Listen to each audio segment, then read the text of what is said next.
Welcome to the 5 Dumbest Things on Wall Street, where each week I point out where Wall Street went wrong. And then I wonder where I went wrong. I mean, what does this say about me, this mean-spirited job I do every week? That I can insult people? That I can make them feel bad about themselves? Yes, I can.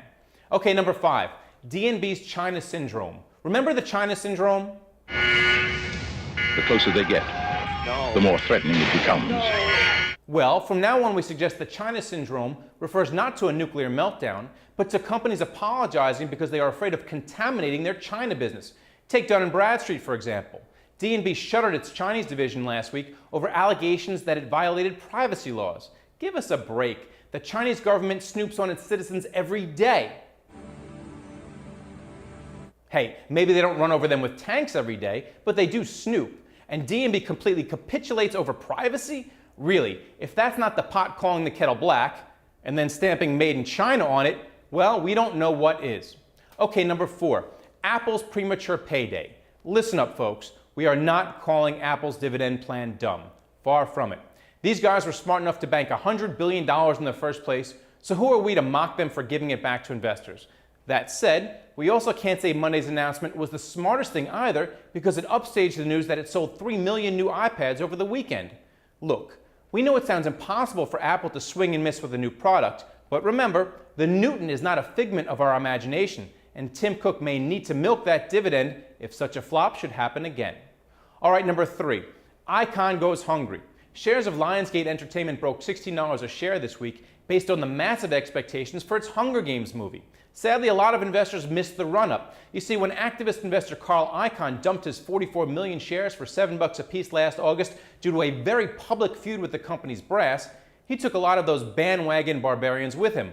Once Icahn stopped storming the gates, however, the shares took off. Yep, it's game over for Carl, and he left a lot of people hungry. Please, sir, I want some more. What? What? What? What do you mean, what? The kid wants more food, that's what. There's your Hunger Games. The kid's starving and these guys are screwing around. All right, number 2, Ivan's Killer Comp. 2011 was a very good year for Verizon shareholders, with the telecom stock returning a hefty 18%. Yep, it sure was good to own Verizon last year. And what we learned this Monday is that it was even better for Verizon's former CEO Ivan Seidenberg. He earned $26 million, up from $18 million in 2010. Hey, that's not terrible, Ivan. Not terrible at all. What? He left as CEO last July? So he banked that $26 million for only 7 months of work? Oh man, that's a pretty egregious paycheck even by Wall Street standards. But you know what? Let's give old Ivan the benefit of the doubt because he beat the index. Huh? When he left, the stock was down for the year, but he still got a massive raise? Oh man, that's just plain egregious. Okay, number 1, Meg's Marty McFly moment. Honestly, we don't know how dumb Meg Whitman's HP reorganization plan is at this point in time, but we guarantee you this, dumbest fans, it will be dumb at some point. How do we know? Well, let's hop in the dumbest DeLorean and go back to the future, shall we? Calculations are correct. When this baby hits 88 miles per hour, you're gonna see some serious 2001, Carly Fiorina buys Compaq for $25 billion and merges it with HP's printer business. Fast forward to 2005, Carly gets canned, leaves with $42 million. Enter Mark Hurd, who splits the printer and PC businesses. Fast forward to 2010, Hurd can't keep it in his pants, gets canned, leaves with $34 million. Enter Leo Apotheker, who tries and fails to sell the PC business entirely. Fast forward to 2011, Apotheker gets canned before anyone even knows how to pronounce his last name, leaves with $25 million. Enter Meg Whitman as CEO, and fast forward to this past Wednesday.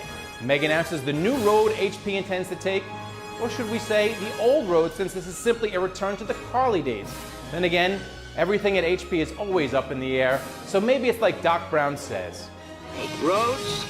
Where we're going, we don't need roads. There you have it, the 5 dumbest things on Wall Street this week. We'll see you next time.